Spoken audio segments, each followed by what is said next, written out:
Hello, everyone, and welcome to today's webinar entitled Powering Cross-Channel Customer Experiences with Real-Time Data. We're so glad that we could have you all join us today, and we're also glad to have 4 industry veterans join us from different companies to talk about their perspectives and their approaches to working with data to really build the next generation of customer experiences. So I'll go ahead and introduce today's presenters. I'll start with Aruna Paramasivam. She's the Senior Director of Audience Partnerships at MediaMath. And her focus really is around commercializing new and unique and exciting opportunities within the ad marketplace. And she's an industry veteran, having worked at both AOL, Yahoo, and other ad technology companies. Kat Berman is the VP of Product Marketing at Selligent. She brings over 20 years of digital marketing experience, specifically in data-driven and email marketing strategies as an early Cheetah Mail and Experian advocate. Magari Jankiri is the CRO of Ebiquity and Strategent. He works with the executive team to set delivery strategies and sales goals across all services and leverages his extensive experiences in helping organizations realize their potential in analytics and optimization strategy. And I'm Adam Corey. I'm Vice President of Marketing here at Tealium. And Tealium's role is really to help companies realize their potential with data and vendor management. And I am really happy to join everybody today. A few housekeeping items before we go into today's presentation. In your presentation screen, you'll also see a Q&A box. We invite you to enter your questions for any of the presenters throughout the presentation today. We'll make sure to save some time at the end to introduce those questions to each of the presenters and allow for a bit of a dialogue and discussion around the conversation today. As I mentioned, today's presentation will feature 4 different presenters. We'll start with myself, and then I'll introduce our other presenters throughout. But again, we encourage dialogue throughout, as we believe across the board that to bring together wonderful customer experiences, it really relies on forward-thinking companies like the ones brought here together today to work together to help solve problems for today's marketers and brand advocates. So with that, I'll go ahead and begin. At Tealium, our goal is really helping marketers to recognize the potential of omnichannel marketing. And for a moment, I'd love to back up a little bit about what we mean by omnichannel marketing, but also what's required to make that a reality. I think our goal when we think about what omnichannel could be and should be, it's really around creating these seamless experiences that span every channel and every place that we're touching and engaging a customer. But to be able to do that successfully, we really need to focus on the data that is helping us to understand what's going on with our customers. And so therefore, I need to collect and make actionable that interaction data across every channel and every device. And I need to make that data available in real time to all of those touch points and vendors that I work with to make sure that they can turn that data into action. And finally, to fuel even deeper insights, it's not just about API connectors or getting this piece of information routed here or there. That's certainly a key part of it, but also being able to own and work with this data in its entirety so that I can better understand what's happening with my users and my customers without data blind spots. So I always think it's fun to talk a bit about this fragmentation that I think we as marketers sometimes feel. And you can see this in this study that we did a couple of times with eConsultancy, looking at the number of vendors that a marketer uses across their digital properties to make up that user experience. And we did a survey in 2012, and then we did it again last year. And looking across the board at marketers, we see definitely a shift towards more. So marketers are having to use more technologies, and I'm sure many of us on the phone today can certainly agree with that.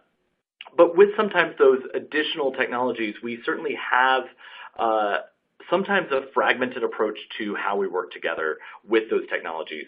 And if your voicemail on your office line is anything like mine, you're getting conversations and calls started from people across all sorts of verticals in the digital marketing landscape. And I love this from Scott Brinker at Chief Martech. He's done this for the last 5 or 6 years, just giving us a landscape of all the different companies and the categories that exist there. You cannot read this on your screen. I think if you have a beautiful Retina display on your computer, you probably still can't see it because there are so many companies all doing amazing things. But I think it's incumbent upon us as marketers and technology leaders to think about our strategy and make sure that our vendors are working around and working together to execute on that strategy. And that means making them open and available to work with the data that flows throughout the entire customer experience. Tealium started a long time ago as solving a tag management problem. And what we saw years ago was companies might have a fragmented approach to customer experience because they weren't necessarily letting all of their vendors know or get access to all the rich, wonderful, beautiful data that describes our customers and visitors on our website. And therefore, each one of those vendors gets their own little piece of the pie. And we've tried different solutions maybe over time, but what we found that as companies adopt a centralized data strategy around customer data, a centralized data layer, and also data governance around it, this gives me the ability to move away from this fragmented view where in one channel I might have a slight view of somebody and another channel I might have a different view, but therefore that equals into a disconnected or disparate view of individuals. This is the problem that I think we love to start the conversation around from a data standpoint. When data is organized and clean and made available and accessible to not just a handful of vendors, but all the vendors and devices and technologies that you as a marketer use, it makes each one of those vendors better. It gives them more data to work from, a better starting place to provide value from their solutions, and ultimately the customers win as well because they're getting the right message based on the latest information about them. We often joke here with one of our customers here at Tealium that's in the fitness world, if they target me outside of those few seconds that I'm actually interested in getting back in shape, they probably lost that opportunity. So if I'm not acting on what I know about my consumer in the right moment, I might not have the ability to convert that user at the right time. And so we think about this here at Tealium, and we'd love to frame the conversation today as we talk with these other great technology companies around the concept of building not only a customer data platform and a central approach to working with customer data, but thinking about it also as a data supply chain, if you will, which is to say that as marketers and as businesses, we need to think about the data that's created throughout our customer experience life cycle, but also the technologies and the other stakeholders and teams within our organization that play a part in that. We're not necessarily doing ourselves any favors when one part of the organization looks at one set of data and another part of the organization has their own nomenclature, but approaching all of this with a clean, clear data supply chain of which we all are stakeholders and we all contribute and take from the data that's described about customers. This is really where we gain value, not only as individual marketers, but we can partner better with our agencies, our leading technology providers that we work with, because we're all working from the same set of data and the same language throughout. I love this when we talk about just thinking about the different channels and the different ways that we're engaging. When we think about who's on today's call, we really have a lot of different perspectives, both from strategic services and on-site and email and display, lots of different places and channels and touch points where we're engaging customers. And when we think about using one particular approach to one particular channel, we sometimes don't see the full picture. And so we often think about if I just send an email to somebody, that's solving my job as an email marketer. But really it often becomes to what else could I do to continue the personalization and the relevance for that particular customer that may go beyond email in social and in other channels. So as we talk today about bringing together a centralized approach to working with data so that we can better power customer experiences, this is the framework that we want to start the conversation from. If all of our vendors and technology partners and strategists work together on a central approach to working with data, and we as an organization make that data available in real time, it'll allow us to set up each of our initiatives and team members to work together. And so with that, I'd love to start the conversation and hand it over to Magharie Jankhiri at Ebiquity and Strategent. Magharie, on to you. Thank you very much, Adam. Really, really appreciate it. Just before I really get started with a lot of the content, I want to orient you guys a little bit to our approach from the Ebiquity standpoint. And so, I think Adam touched on sort of the different teams that you're going to be hearing today, and we represent sort of the strategic consulting side, right? And from our standpoint as consultants, we've over the past 15 plus years of being in business, we have found that we need to strike the right balance across three main areas for our organizations to actually develop analytics expertise, and analytics expertise not necessarily in an isolated manner, but to be able to actually develop the analytics program that everyone aspires to, right? And so, and it's important to actually think of this as a balance. I know Adam touched a little bit on the fitness example, and if you go to the gym and you get one of those assessments, they try to make sure that you don't necessarily have whether it's hormonal imbalances, muscular imbalances that can lead to injury. But from an analytics/personalization program, we do our assessments and we sit down with our clients and talk to them about three specific areas that are truly important, right? Strategy, implementation, and insight. So when we come into an organization that hasn't really focused on strategy, what you tend to find is there are a lot of isolated successes, right? So with isolated successes, without a strategy in place, you don't necessarily have a way to actually replicate success in the future, right? You chose a tactic, you pick up the dart, you threw it up against the wall, and then all of a sudden you had something that worked, but you don't necessarily know why it worked, so you can't actually replicate it, right? From sort of the implementation/data collection integration standpoint, right? That is truly important for organizations to ensure that that the foundation is there to truly understand who the consumer is and to predict future consumer behavior so that you can move forward and personalize the consumer journey along the way. And then from an insight standpoint, right, and we always say, yes, those first two are really important. Having a strategy and implementation is really important. But if you're not necessarily doing anything with the data, right, then you're in a situation where there's no ROI on your analytics activities. You're just collecting data to collect data. You're integrating data sets to integrate data sets, but you're not necessarily utilizing that to inform and change the consumer journey in some way that is very meaningful and is meaningful for your business. So in these next few slides, I'm going to talk quite a bit about sort of that last piece, right? I think that's the most important reason you exist as an organization, and what everyone is trying to accomplish is becoming more intelligent about the utilization of information. So much like Telium, we at Ebiquity actually put together a study, and we did a study last year at the CMO Council, right? And really, the focus of the study was to truly understand the kind of what are the five main issues that CMOs are faced with, right? And what are they trying to solve for, and what is really difficult for them to solve for? And I'm going to focus on number two, which is really around sort of automation and personalization here, i.e. the utilization of data. But if you actually look across, all five of these, four of them specifically have to deal with data challenges, right? And it's something that we see everywhere, whether it's the proliferation of devices that spit off data themselves that we actually have to collect, understand what's meaningful, and then take that subset of what's meaningful and pass it off to a platform that can actually utilize that data. There's just a lot of ways in which organizations are challenged by data and making sense of the data that they have, right? And so I'm going to focus on number two here, but I really just wanted to make clear to everyone that, when CMOs and the marketing organization and even the financial organization is really thinking about data, everyone is thinking about how best to harness and utilize that data in a meaningful way. So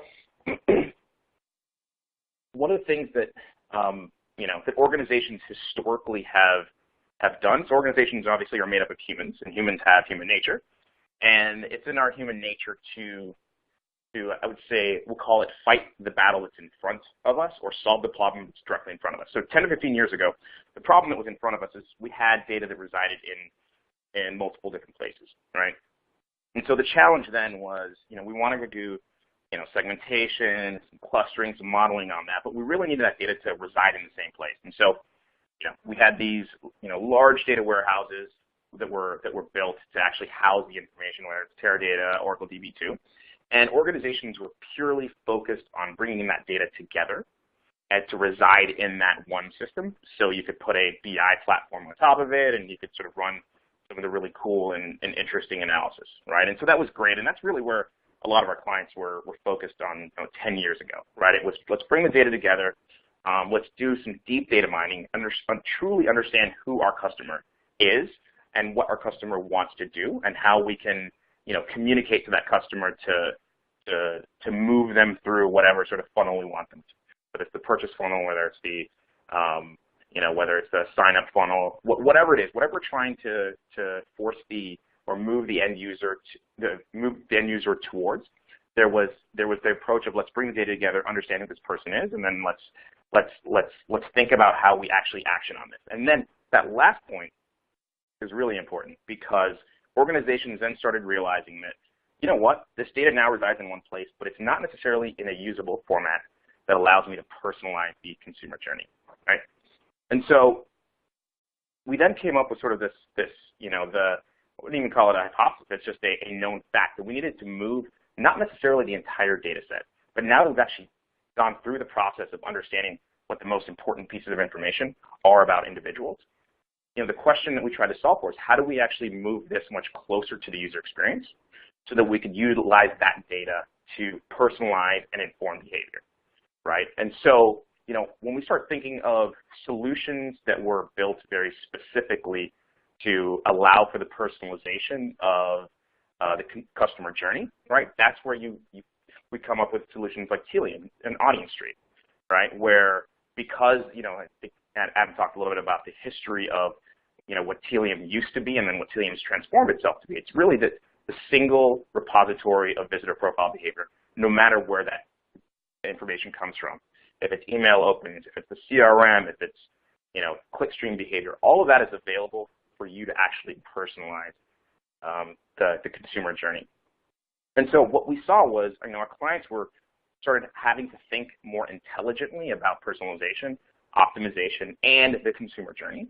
And because of that intelligence, the more intelligent and strategic approach to data, we saw clients going and putting together some really cool optimization programs and personalization programs, and not necessarily thinking of it as, we'll call it sort of big P personalization, but little p personalization, being able to establish some very quick wins with very little investment that gets the organization and the C-suite very excited to invest more in platforms, technologies, people, and processes that really and truly create a program and not necessarily a team that's focused on isolated successes. So I want to talk very specifically about a case study, right? And so, when I talked about little p personalization, and most people will kind of show up with a case study that's sort of this awesome, incredible, huge personalization project. But when it comes to personalization, we really want to think about the consumer journey, the touch points you have with that consumer, and how to utilize data to make each of those touch points more intelligent. So we had a client, a financial services client. And the financial services client was going to use a tag management platform to implement chat. It's something that you see all over the place, right? It's like, okay, great, I've got all my, I think my analytics tracking technologies in tag management. What are some of the other sort of JavaScript-based technologies I would want to put in there? And one of them happened to be proactive chat. And we sat down with a client and we walked through a specific sort of use case for them, which was, we understand your business and we know you're implementing live chat. We know you have a chat database where you're ranking these chat agents, right, based off of their ability to upsell, and that's how you provide bonuses to them. We know as part of your overarching strategy as a financial services client, you're really looking to increase the obviously the amount of money you have on deposit. And one of the really important segments, we'll call them I would say low share of wallet, high value customers, or high net worth customers. So, we have a very small percentage of an individual's money or net worth, but they have a lot of money and it exists elsewhere at some other financial services organization. So utilizing sort of the existing segments that they had around the aggregation of first and third party data sets, we then utilized, we basically brought those two pieces together, and we said to ourselves, if we can identify who an individual is who is in this really important high value segment, and we can identify a chat agent who has done a really good job of upselling clients in the past to bring in more money, to utilize more services, can we, when we trigger proactive chat, can we then match that person to a high value target, right? And so a fairly simple use case, and it really took probably from sort of inception from like requirements gathering to actual implementation, 1 to 2 weeks to actually put together, right? And something this simple for this particular client created 8 figures in annualized revenue increase for them, right? It was something very simple, but it allowed them to identify the very best chat agents that they had implemented as part of the chat program, and these high net worth investors that were coming in and they were, window shopping, right? And it allowed them to match those two together, and it created a huge increase in the amount of money that they were able to bring in. That's great. You got to love those 8-figure impacts that you can trace back to hard work and focus on the right approach for the right audience. Thank you for that. Let's move on now to Aruna Paramasavam from MediaMath. Aruna, I'll turn it over to you. And actually, before I do, just a quick reminder, if anyone does have questions, that we will save time for those at the end, so please use the Q&A box. But again, sorry, Aruna, on to you. Thank you. Hi, everyone. My name is Aruna. I am Senior Director for Audience Partnerships at MediaMath, and I'm really excited to tell you all about the different audience offerings that we currently have on our T1 platform. As some of you may already know, MediaMath is one of the leading marketing platforms in the programmatic space, and we do a lot. In fact, we like to think we are a one-stop shop, from loading up your creative to optimizing to choosing your supply sources, choosing your data sources, and also receiving post-campaign analytics and attribution. I focus very much on the audience side, so the data overlay, and that is a fantastic way to connect with the right consumer at the right time with the right inventory.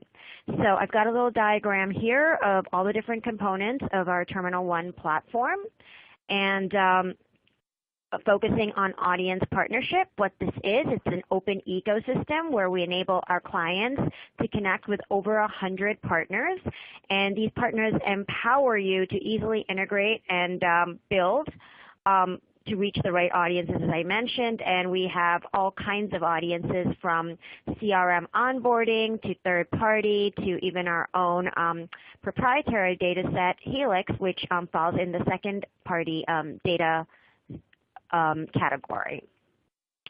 So being part of a platform, we actually interface with both clients as well as data partners, and we take great pride in our ability to commercialize data offerings. So if you are sitting on a great set of data and wondering what to do with it, we are a good source to help you look into your data and see how we can help segment that and provide it to clients to be able to target correctly.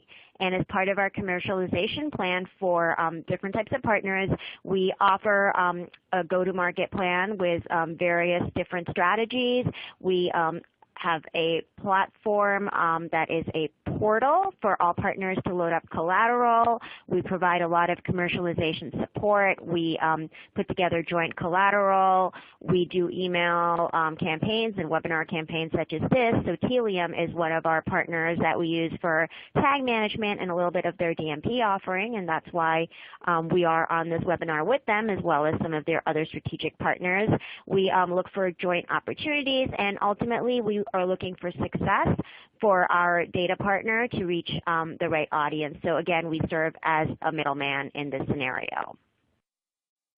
So in terms of the other side, we also have data management, and as I mentioned, we do everything from onboarding, segmentation, activation, and then analysis. We use different partners for each one of these functions, and that is what is really nice about coming onto a platform like MediaMath, where everything is readily available and can be chosen at specific prices and added to your targeting strategy.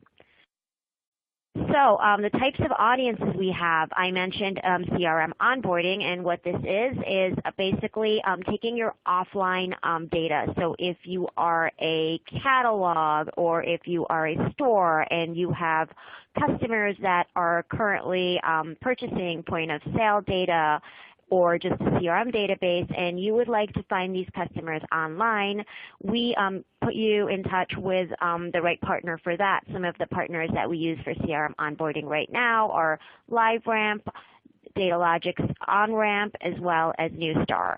So that would be the starting point. If you don't even have your data online, we can help you get your first-party data online onto our T1 platform. We also help with lookalike modeling. So if your scale isn't quite there, or if you don't have quite the right seed audience size, we can help you find others just like that if you tell us what kind of qualities you're looking for. And we have different partners to do this. Our own Helix solution set is great for lookalike modeling, and we also have other online and offline partners that we use and can recommend to get the right audience size and scale for you. And then we also have third-party data. We have probably close to about 60 partners that we work with, all kinds of data to meet your needs in market, interest. For B2B, we use Bombara. For custom keywords, we use AdThis as well as Lotame as examples. And for social data, we use Affinity Answers. So we can actually break down by the type of third-party data. We have experts on our side to look at your campaign goals and KPIs and recommend which data partner to choose. And we also have a managed service arm where we can actually make these recommendations for you and look toward the success of performance of these audiences. So there's also custom segments, as I mentioned. So custom segments are non-typical third-party segments. So if you have a very specific granular segment that you're looking for, we also have partners that we can reach out to do each one of these type of custom segments. And we're also omni-channel. So if you're looking for a specific TV segment, like viewers of these specific shows that you're looking to target because you have another show that's so similar coming out in the fall, we can work with Samba TV to get you custom segments. If you are looking for purchases of certain cleaning products and they're not available readily in a third-party data segment, we can go to Lotame and ask them to build out this custom segment for you. If you're looking for certain keywords and in the right context, so example being Eclipse, if you're looking for a Mitsubishi Eclipse as opposed to Eclipse as in lunar eclipse, we can get that car information for you built out from our partner AdThis. So there are very specialized ways for us to find you custom segments to ensure that you reach the right customers at the right time on the right inventory because of your specific messaging. And lastly, we have measurement, because without measurement, you cannot really tell how successful you are. So we have various measurement partners that we work with, Nielsen, Comscore, as well as measurement from some of our data partners like Datalogix and Samba TV and Nielsen Catalina, who can tell you what kind of store lift that you saw from people viewing your campaign and actually then going to the store. We also work with a credit card transactional company called Cardlytics, and what they do is they have a lot of access to bank card transactions, so they can tell you who saw your ad and if that ad was an e-tailer or retailer who actually went to the store or the website to purchase using their bank card. So you can really do like a closed loop analysis in these type of situations to see if the type of audience you reached was the right one that you were looking for, and when you did reach them, did they really convert and give you the type of lift that you were looking for. So mostly everything has been very cookie-oriented thus far, but now with mobile being the forefront and consumers having multiple devices on hand, so looking at something to buy in the morning on a work computer, but not completing that purchase until you go home on your personal laptop or on your iPad or on your iPhone. We have recently seen a trend of drop-off in past years, and many companies have started working on cross-device solutions. So MediaMatt's cross-device solution is called Connected ID. It is a persistent ID that has various different components, including a cookieless sync. So many of you might know that working on a Safari browser, you might not be able to get the whole cookie dropping aspect, and we have gone on to solve for those type of droppages or dropping off of cookies using our Connected ID solution. So on T1, if you enable Connected ID and choose an audience, you are going to get a stronger and more persistent type of match with the audience that you're looking for. So we take great pride in having Connected ID on top of your typical audiences that can be selected. So putting this all together, this is what the screen looks like. Basically, there is a targeting screen, and we have a search function that allows you to search for the type of data. We have all of our data providers listed here where you can pick audiences. You can see what the sizes of the audiences as well as the CPMs are, and you can add them to the strategy. On top of just audiences, we also work with partners like Integral Ad Science, who have segments for viewability as well as brand safety, just to make sure that you have additional protection that your ad is being viewed by the right people. It's not a bot, and we have viewability segments like 80% viewable, 70% viewable, just to make sure that you can achieve the type of KPI that you're looking for, and that you're also being brand safe and your ad is being shown on the right sites with the right targets.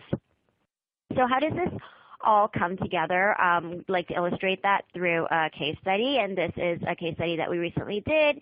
Again, major retailer built their business around cataloging, and they're sitting on a wealth of first-party data. They want to move to online campaigns. They're not really sure how to do this. So coming to a platform like MediaMath, we have all these different types of partnerships that they can take advantage of, and this was how we turned their data into results.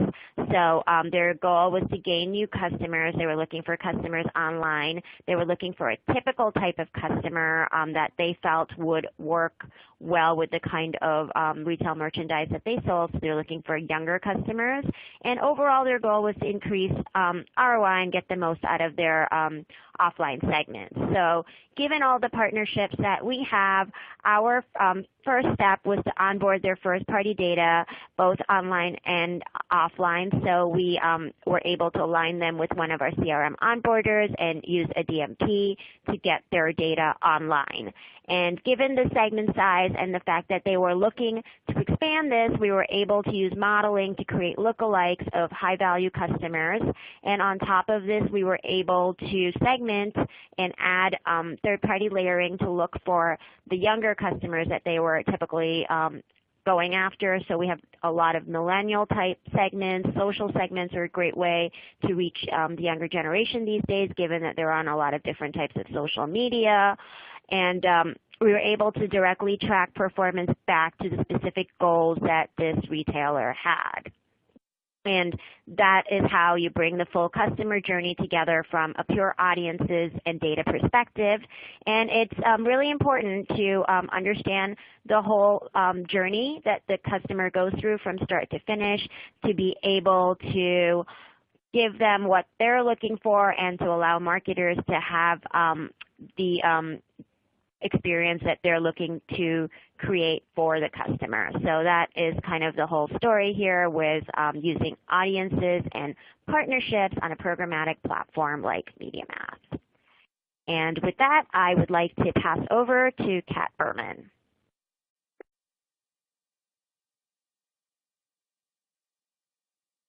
Great, thank you. I am Kat Berman, and I head up product marketing for Selligent. For those of you who aren't aware, Selligent's a company and a technology platform that helps brands relate with their consumers through data-driven engagement across channels. So as Megari described earlier, we've worked with a number of the clients here on this slide to help them organize their data around their customers. So as each individual's profile changes in real time, all the communications that they receive through email, through push, SMS, or on the site are automatically triggered and personalized to enable what we like to call messaging of the moment, or content that's been derived directly from the data profile. Now, in our space, it's gone through a lot of consolidation, and today we have the big cloud solutions, the Adobes, the Oracles, the IBM, Salesforce, and they all make similar claims of data-driven marketing utopia. But actually what we've seen at Selligent is while those cloud solutions offer fantastic promise, most customers who aren't large global enterprise organizations, they don't have the systems in place or the people in-house to actually realize that promise. So at Selligent, our goal is to make it simpler for a marketer to capture 80% of the value with 20% of the effort. What we found is that a lot of clients make the mistake of overbuilding for what they can really accomplish based on a realistic view of their resources, when often incremental improvement can be more successful than going after a big bang approach. So we urge clients to focus on getting the marketing foundation in place, use the data they have, launch programs, start gathering learning, and then apply it towards more effective scale. And if you work in this way, you won't outgrow your solution, you won't have to start over as you evolve, because you'll have the right foundation built on the data that is consumer-centric and accessible, making it easier to integrate as new channels and new technologies emerge. So what does this mean? Well, as an example, programs just a few years ago that took many different systems and required professional services integrations and steep learning curves can now be accomplished in minutes. Personalization is a great example of those. And back in the day, personalization essentially meant just having a rigid wireframe and designating spots to pull in content based on values you had for your customers at the time of send. And often it took a lot of manual effort, testing to ensure the data was available, accurate, and the results were personalized. But it didn't change as the consumer changed. And it was often no longer relevant by the time he actually engaged with the content. Today, without complex coding, through drag and drop widgets, it's possible to deliver content that is relevant at the time of open or at the moment of engagement, because it's driven by the data you know about the consumer in that moment. And this content can be based on where a customer is, the weather around the person at the time, the device they are experiencing it with, the time of day they're engaging, or even external data sources, such as inventory, price, social feeds, a lot of possibilities. So one of the most basic uses of this technology that we see is with countdown clocks that drive urgency. The clocks count down dynamically, so every time a consumer interacts with the content, they're experiencing the actual countdown in that moment. And as you can see, these are very powerful for driving conversion. Roku had a 4% increase in conversion. This example from lynda.com was a 10% lift. It's an obvious use case for retailers. But imagine if you tie in external feeds of live data. So for example, maybe you have a countdown on inventory. Maybe you have a countdown on hotel rooms that are left at a special rate. So when a prospect comes to your site or clicks on an email, they're seeing exactly how many rooms are left at that moment, and they better hurry to book. Then when they do book, they start to receive confirmation emails and notifications that include relevant information about what they will experience when they arrive. This is an example from one of our clients, IHG, who had great success by projecting the weather for future stays as part of their automated life cycle messaging that led up to the stay. Now this can extend to content around packing tips, rainy day activity suggestions in the area, product promotions, all tied to the actual weather that the customer will be experiencing. But then imagine if you further integrate with other channels. So not only are you able to drive interest in advance, but what if when the guest arrives, she crosses the threshold into her room and receives a push message? Sorry, it's raining outside. Stay dry and have a drink on us at the bar. So now this gets more into marketing based on where the person actually is, which leads to the concept of location-based content marketing. So in the old days, you might target to the nearest store based on the physical address in the database. Today, you can target based on where the customer actually is in the moment. So you no longer have the circumstance of delivering recommendations based on where someone lives that aren't associated to where they actually are. Asda is a retailer who uses location-based drive to the nearest store. Now, they do this both with their emails and their push campaigns, so they can follow up with retargeting that is relevant based on the behavior exhibited in their emails and on their site. And to really make sure you're maximizing all of this, one of the most powerful examples of timely data usage is being able to drive real-time response data or optimize on the fly.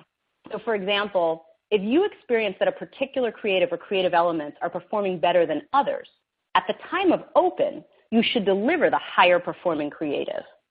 Or if you recognize that on your site, someone is interacting with certain categories of content or spending more time with certain categories of content, in subsequent site pages, follow up with content about those categories.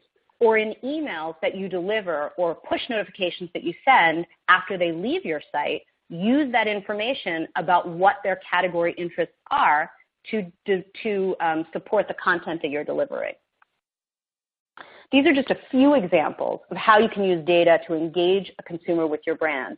But really, the more you can make the connection between what your customer is doing in the moment and the more you can identify and deliver on the opportunities to reinforce that messaging across channels, the greater experience you will deliver for her and the greater result will be for your bottom line. There's an old philosopher named Heraclitus, who had a great quote: "No man ever steps in the same river twice, for it's not the same river and it's not the same man." And we have kind of a slogan at Selligent. We like to say that you never market to the same customer twice. So I hope you found some useful ideas in this conversation, in this presentation, about how you can use data to ensure that you're always talking to the customer in the moment that they are in as well. And so thank you for listening. And with that, I think I'm handing it back to Adam. Thank you so much, Kat. I will say, if the first brand who offers me a push notification for a free drink when it's raining, I'll be a customer for life. So I hope someone on the call can make that happen. Thank you so much, Kat, and thanks to everybody for your presentation so far. We do have time for a few questions. And Kat, since we ended with you, why don't we go ahead and start with a question for you.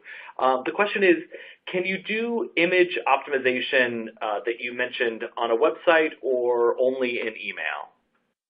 Yeah, no, we absolutely, it's possible to optimize content on your site, and optimization means a number of things.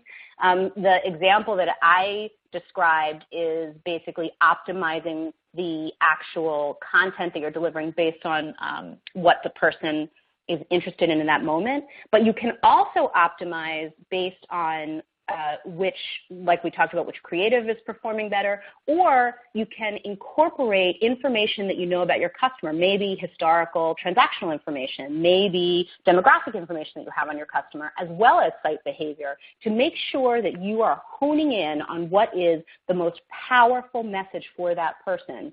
And so definitely we look at working with our customers to be able to take in all of that data and leverage the tools that are available today to be able to make those decisions automatically as your customer is in session on your site or in your email or even, frankly, in mobile or in some cases with social communications. That's great. All right, next question. And Magharie, I'll start with you on this, and then any of our other presenters certainly can chime in as well. This is a bit more of maybe a philosophical question for today's marketer, but what are your views on buying marketing technologies from a single stack or choosing individual or best of breed to fulfill an organization's need? How do you guys approach that, or do you have recommendations on that?